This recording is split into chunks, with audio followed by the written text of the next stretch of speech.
Hola, hola muchachos, bienvenidos a su canal nuevamente ArcStudio. A través de esta serie de videos cortos o clases cortas realizados para los niveles básicos, intermedios y avanzados de la carrera de arquitectura, específicamente en el taller de diseño arquitectónico. Les habla su profesor William Quilarque y hoy vamos a conversar sobre un nuevo video, un nuevo tema, no sin antes dejar a disposición la dirección del canal, que se puedan suscribir, que puedan apoyarnos dándoles un like, pueden dejar comentarios y pueden referenciar y recomendar el canal para otros compañeros de la carrera de arquitectura. El día de hoy vamos a conversar sobre la orientación y tiene que ver con la insolación y la ventilación en los espacios de una edificación. Sin más preámbulos, comencemos. Muy bien, el análisis de la orientación lo podemos realizar bajo dos puntos de vista o bajo dos aspectos principales muy importantes, como son la insolación y la ventilación.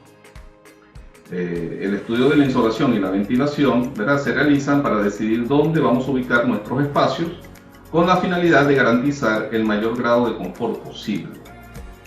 Para ello, nosotros debemos tomar en cuenta la ubicación del norte, hacia donde apunta nuestro norte, ¿verdad?, donde están nuestros 4 puntos cardinales, norte, sur, este y oeste. Sabiendo que para el análisis de la insolación, por ejemplo, el sol nace en el este, ¿verdad?, y se pone o se oculta en el oeste, haciendo un recorrido hacia el norte o hacia el sur, dependiendo de la latitud en el cual se encuentre nuestra ubicación geográfica, nuestro país. Entonces, nosotros podemos, teniendo en cuenta la orientación, ¿verdad?, usar, digamos, unos cuadrantes de ubicación de nuestros espacios en los cuales se verán mayormente o menormente favorecidos en esa ubicación. Entonces vamos a hablar un poco de la insolación. Fíjense bien, ¿qué es la insolación? La insolación no es otra cosa sino la incidencia de los rayos solares sobre nuestra edificación. ¿Correcto? Y esos rayos solares van a tender a disminuir nuestro grado de confort si nos encontramos en latitudes calurosas, de climas cálidos, húmedos, y van a tender a elevar nuestro grado de confort si nos encontramos en latitudes muy frías, ubicaciones geográficas donde hace mucho frío. Entonces la insolación pues se maneja desde el punto de vista del diseño dependiendo de la ubicación geográfica donde nos encontremos. En nuestras latitudes, en nuestros países tropicales latinoamericanos, pues nosotros debemos tratar de protegernos lo mayor posible de la incidencia de los rayos solares, sobre todo en las horas del mediodía hacia la tarde. ¿Por qué? Porque son los rayos, o es la incidencia solar más fuerte, los rayos solares más molestos, se ubican entre, ¿verdad?, la hora del mediodía hacia la hora de la tarde. En las horas de la mañana, ¿verdad?, el sol de la mañana, pues es un sol un poco menos fuerte, incide, digamos, desde las 9 de la mañana hasta las 11 de la mañana con una fuerza un poco considerable, pero desde la 1 de la tarde hasta las 4 de la tarde o 5 de la tarde, pues el sol aumenta su incidencia solar, ¿verdad? ¿Cómo nos podemos proteger de la incidencia solar? Pues podemos usar elementos como volados, ya lo vamos a ver en otro apartado. Tenemos varias formas de protegernos de esa incidencia solar, ¿verdad? Y el estudio o el análisis de la insolación se realiza para ver dónde vamos a ubicar nuestras aberturas o nuestros vanos, el tamaño que van a tener nuestros vanos o nuestras ventanas y la disposición. Nosotros vamos a encontrar que tenemos diferentes opciones para ubicación de vanos o aberturas. Podemos ubicarlos en cubiertas, podemos ubicarlos obviamente sobre los muros de las fachadas, etc. ¿Cómo podemos protegernos de esta incidencia solar? Sabiendo que o entendiendo que las horas de la mañana es un sol o es una incidencia solar menos molesta que las horas de la tarde. podemos usar en primer término los elementos que conocemos como volados, ¿verdad? Son los elementos clásicos, las ménsulas o volados son los elementos que tienden a protegernos, son salientes de la fachada, ¿verdad? Planos horizontales que podemos usar para nosotros protegernos de la incidencia solar. Podemos utilizar los elementos conocidos como pérgolas.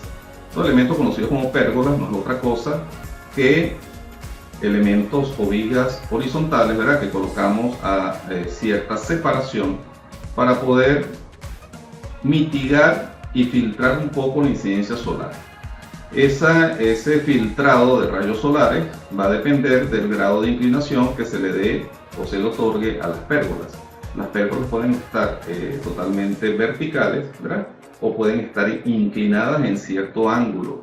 Si las inclinamos en cierto ángulo, pues tenemos que hacer un estudio de cuál es el grado de incidencia mayor solar para tratar de contrarrestar con el grado de inclinación de la pérgola, pues esa incidencia solar. Si tenemos el sol entrando así como estoy moviendo el cursor, pues podemos tratar de hacer que choquen los rayos solares con este ángulo, ¿verdad?, en que se encuentra esta pérgola. Entonces el sol pues no entrará, no pasará hacia la parte inferior. Tenemos también otros elementos conocidos como los cristales reflectivos, ¿verdad? Dependiendo del tipo de cristal o del material del cristal que nosotros propongamos en nuestra fachada, pues vamos a obtener digamos, una penetración del 100% de la insolación. Podemos obtener un 50% o 60% de la penetración y podemos obtener filtrados hasta del 80%, es decir, que penetre nada más el 20% de la insolación. Dependiendo del tipo de cristal que nosotros empleemos, hay cristales que son casi totalmente reflectivos, es decir, reflejan los rayos solares, ¿verdad? Por lo tanto no dejan pasar tanto el calor. Y los cristales totalmente transparentes pues son los cristales que permiten una penetración del 100% de la insolación. También podemos emplear lo que conocemos en la fachada como muros verdes, ¿verdad?, que son muros vegetales. Estos muros verdes nos permiten refrescar, filtrar y refrescar los rayos solares que puedan golpear la fachada de las edificaciones. Esto es una tendencia que está, digamos, es muy moderna, está muy, digamos, de moda en los últimos tiempos, el empleo de estos elementos verdes. Quizás en la arquitectura no debemos hablar de moda, pero está en auge el empleo de las fachadas verdes para proteger las edificaciones, ¿correcto? Tiene un sentido más ambientalista que otra cosa, pero son elementos que nos permiten filtrar tanto los rayos solares como la contaminación sónica y los vientos.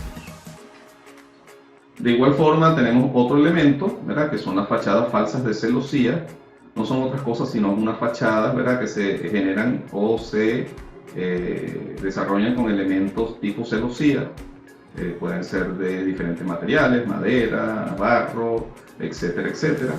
Y la función es crear también una doble fachada en la cual permita o impida que no se caliente, ¿verdad?, impide el calentamiento del muro exterior y por consiguiente impide que haya una irradiación mayor hacia el interior del espacio, de la edificación, ¿correcto? Entonces, si se dan cuenta, estas celosías tienden a filtrar los rayos solares, funcionan como filtros. Y por último tenemos elementos que son los conocidos como corredores, ¿verdad? Se usan mucho en los países latinoamericanos, son elementos de transición entre el interior y el exterior, eso lo he explicado yo en algunas otras clases de diseño, y son elementos o espacios abiertos, ¿verdad?, cubiertos por un techo en el cual, bueno, la incidencia solar no golpea el muro de la fachada principal, sino que golpea el corredor y este elemento nos permite refrescar o mantener fresco el espacio interior. Se perciben también como, o se conocen también como espacios tapones. Los espacios tapones son aquellos espacios que podemos usar, espacios de servicio o espacios en los cuales estemos la menor cantidad de tiempo posible para usarlos como espacios que protejan los espacios más importantes y donde pernoctamos mayor tiempo en el interior de nuestras edificaciones. Y por otra parte vamos a hablar de la ventilación, ¿verdad?, que forma parte también del análisis de la orientación. Para realizar el análisis de la ventilación debemos tomar en cuenta que los vientos dominantes provienen del noreste, ¿verdad?, en nuestras latitudes, y en las costas en la dirección de las mareas bajas. Es decir, el viento viene soplando en la dirección como se vienen moviendo las olas hacia las mareas más bajas. Y además debemos tener otro principio, que es el siguiente: el aire caliente tiende a subir, el aire frío tiende a bajar. Basado en estos dos, digamos, principios o criterios, podemos hacer un buen uso o un buen planteamiento de nuestras ventilaciones, ¿verdad? Una buena ventilación dependerá del tamaño y la ubicación de los vanos propuestos, de las aberturas, es decir, de las ventanas. Debemos procurar usar las ventilaciones cruzadas. Para usar las ventilaciones cruzadas, ¿verdad?, podemos usar el criterio, ¿verdad?, de enfrentar las dos ventanas. Fíjense acá cómo enfrentamos los dos vanos. En este caso, la brisa circula en este sentido. Fíjense que no está tocando elementos que necesitamos ventilar, en este caso la cama, ¿verdad? Y fíjense, si nosotros acá, en este segundo caso, desplazamos la ventana hacia un extremo y permitimos que el viento, ¿verdad?, entre, refresque esta zona, esta esquina, y busque la salida, entonces se va a mover en este sentido. Es una especie de un movimiento semidiagonal dentro del espacio, si nosotros desplazamos las dos ventanas. Entonces hay maneras de hacer o lograr la ventilación cruzada, ¿verdad?, enfrentando las dos aberturas o simplemente desplazándolas una con respecto a la otra. A continuación vamos a ver un cuadro comparativo para entender casos en los que resulta una buena y una mala ventilación. En el caso en que tengamos una mala ventilación, ¿verdad?, se da si nosotros usamos, por ejemplo, la ventilación cruzada en la parte superior de los espacios interiores. La ventana alta, la brisa no alcanza a refrescar la parte inferior. Mientras que si esa ventilación cruzada la proponemos a una altura que permita la brisa cruzar el espacio interior a la altura de el elemento que queremos refrescar, ¿verdad?, entonces las ventanas bajas van a mantener una brisa más fresca o un espacio más fresco en los elementos internos. Nosotros, si colocamos una ventana entrante o una abertura entrante superior y una abertura para la salida inferior, el viento va a cruzar en este sentido, de arriba hacia abajo, dejando una porción del espacio interior sin ventilación. Si lo hacemos en sentido contrario, la entrada más baja y la salida más alta, la brisa va a refrescar en la mayor parte del espacio y va a tender a salir por la abertura que está superior. Si colocamos las entrantes, una en la abertura en la cubierta, en la parte de arriba, tipo lucernario o linterna, y otra en la parte baja, pues la brisa que va a entrar por la parte del techo va a entrar caliente. ¿Por qué? Porque va a impulsar el calor del techo hacia la parte interior. Mientras que si colocamos ventanas abajo y hacemos las salidas superiores y cruzadas, pues todo el aire caliente que esté dentro de la habitación va a tender a subir y va a impulsar, va a estar empujando la brisa y va a estar buscando la parte superior para salir el aire caliente. Va a mantener, por tanto, la habitación más fresca. Si nosotros colocamos árboles a 6 metros de distancia de las habitaciones, ¿verdad?, los árboles altos, la brisa entra muy poco. Si los acercamos a 3 metros, ¿verdad?, y donde la copa esté más alta, pues la brisa va a tender a entrar y va a refrescar. Y por último, si nosotros colocamos arbustos de frente, ¿verdad?, antes de las aberturas de los espacios interiores, de los vanos, esa brisa va a tender a golpear la fachada y a desviarse. Mientras que si colocamos los arbustos después de las aberturas o de los vanos, pues esa brisa va a golpear los arbustos y va a buscar entrar por los vanos. Es decir, podemos direccionar nuestra ventilación. Entonces son algunos criterios que nos permiten hacer una buena o mala ventilación dependiendo de cómo empleemos o ubiquemos los vanos de entradas y salidas de la ventilación cruzada. También influye en la ventilación la forma que le demos a la edificación, ¿verdad? y la ubicación de la planta. Eso tiene que ver con cómo se mueven la dirección de los vientos, ¿verdad? Y cómo es la forma de la planta.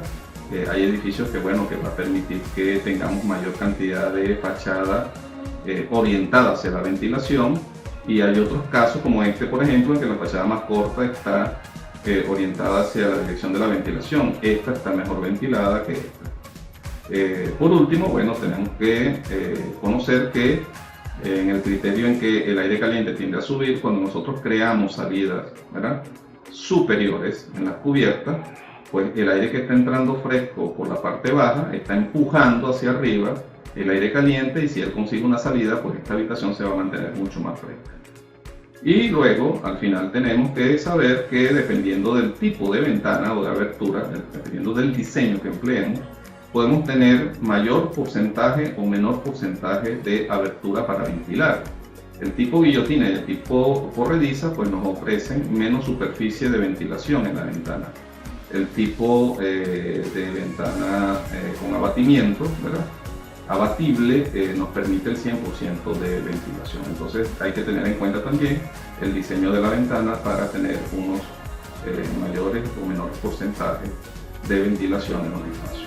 Por último, les voy a consultar si quieren ampliar el tema sobre las ventilaciones y la insolación, consultar lo que se conoce en la arquitectura como el diseño bioclimático. Bueno, compañeros, ha sido todo por hoy. Espero que haya sido de provecho esta clase corta de diseño. Que estén bien. Saludos.